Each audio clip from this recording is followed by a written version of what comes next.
ان الرجل ليصلي 60 سنة وما تقبل له صلاة.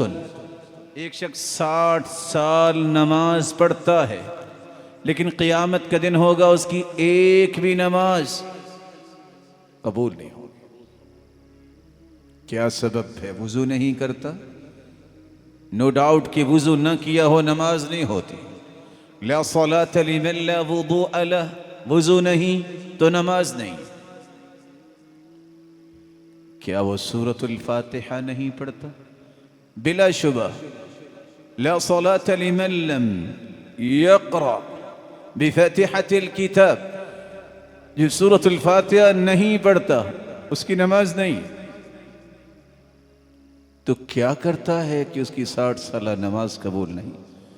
لعلہ یتم الرکوع ولا یتم السجود ویتم السجود ولا یتم الرکوع.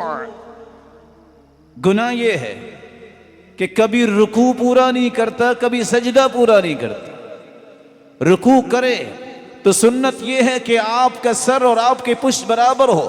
وَلَوْ صُبَّ عَلَيْهِ الْمَاءُ لَاسْتَقَرَّ. آپ صلی اللہ علیہ وآلہ وسلم رکوع کرتے، اگر پانی انڈھیل دیا جائے تو پانی کمر مبارک پہ رک جائے. سجدہ کرتے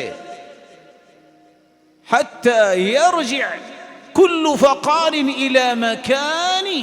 ہر جوڑ اپنی جگہ پہ واپس پلٹ کے آ جائے سکون اور طمانینت کے ساتھ. یہ رکوع ہے، یہ سجدہ ہے جس کو مکمل نہ کرنے کی وجہ سے بسا اوقات نماز کے اجر و ثواب سے انسان محروم.